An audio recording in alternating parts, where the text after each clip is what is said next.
Bienvenue dans le Ponce-Bête hebdomadaire du citoyen métropolitain bien averti. Ici, chaque week-end, on vous explique en images quelles sont les missions, les actions et les priorités de Grenoble-Alpes Métropole, avec un coup d'accélérateur sur le développement des modes doux de déplacement. Comme ici à Saint-Égrève, le chemin de la Priola, longtemps laissé à l'abandon, a été réaménagé pour permettre aux cycles et aux piétons de relier les quartiers de la gare à celui de Champaviotte sur un axe dédié sécurisé. Une piste de quelques centaines de mètres, donc alors qu'on faisait 3-4 km pour contourner l'hôpital qui est juste à ma gauche, et ben aujourd'hui on s'est relié directement et en mode actif, piéton cycle, donc ça relie vraiment deux quartiers qui sont en devenir. Ça va simplifier nos déplacements, par exemple pour aller dans le quartier de la gare. Les commerces qui se trouvent dans la zone de Carrefour, on va diminuer le temps de parcours. Le kilomètre, c'est certainement un bon kilomètre, 1,5 km pratiquement. Ce projet est une belle illustration de notre politique d'aménagement cyclable qui est multiple. Là, ici, nous sommes sur une liaison douce de quartiers. Nous avons des axes plus structurants de type chrono-vélo. Nous avons des pistes cyclables du quotidien qui relient les communes entre elles, les quartiers entre eux, qui franchissent aussi des obstacles et qui s'inscrivent dans notre schéma directeur d'aménagement cyclable à l'échelle de ce grand territoire, à la fois urbain mais aussi de coteaux et de montagnes.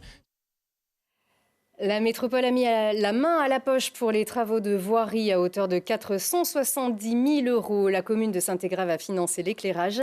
Le programme d'investissement prévoit un budget de 30 millions d'euros pour le développement de la pratique du vélo, dans le but d'apaiser le trafic sur tous les espaces et de réduire le poids des émissions polluantes. D'ailleurs, alors que les températures ont franchi la barre des 30 degrés toute la semaine passée, en plein milieu du mois de mai, le thermomètre nous rappelle l'urgence de revoir les schémas énergétique pour réduire les émissions de gaz à effet de serre. C'est dans ce but que l'université Grenoble-Alpes vient de se raccorder au chauffage urbain. Lina Badreddine vous explique pourquoi cela allégera la facture énergétique.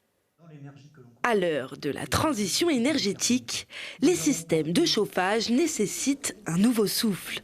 Alors, sur l'université Grenoble-Alpes, une centaine de bâtiments seront raccordés au réseau de chauffage urbain.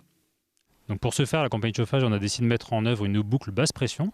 Ça va être un réseau de chauffage dit vertueux, avec une température de départ de moins de 110 degrés. Donc on a ce premier bâtiment qui a été raccordé, où on va transformer de la chaleur dite haute pression en chaleur dite basse pression par l'intermédiaire de deux échangeurs. Et donc ça va nous permettre d'alimenter l'ensemble du campus. Donc par exemple, un premier chantier assez vitrine pour nous, c'est le raccordement de la piscine, historiquement chauffée au gaz, et sur lequel on est en train de travailler pour le raccorder au chauffage urbain. Le raccordement au chauffage urbain permettra de diviser par 4 les émissions de CO2.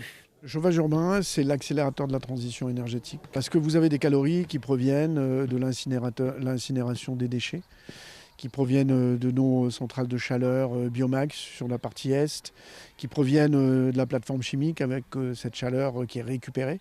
Donc vous voyez que tout ceci, c'est une énergie qui est aujourd'hui à plus de 80% renouvelable, qui montera jusqu'à 95% demain.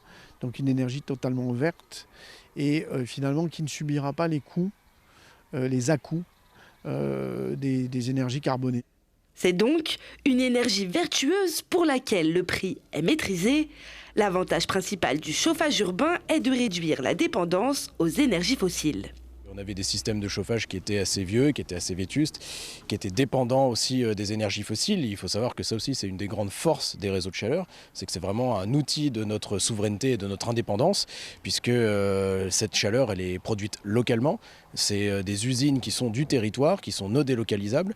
Elle exploite une filière bois aujourd'hui qui est la principale composante du mix énergétique, qui est une filière bois locale. Et donc c'est aussi le développement du réseau de chaleur qui nous permet de moins dépendre du gaz de Vladimir Poutine et du pétrole des pétromonarchies du Golfe. Donc c'est tout bénef et d'un point de vue environnemental et d'un point de vue éthique.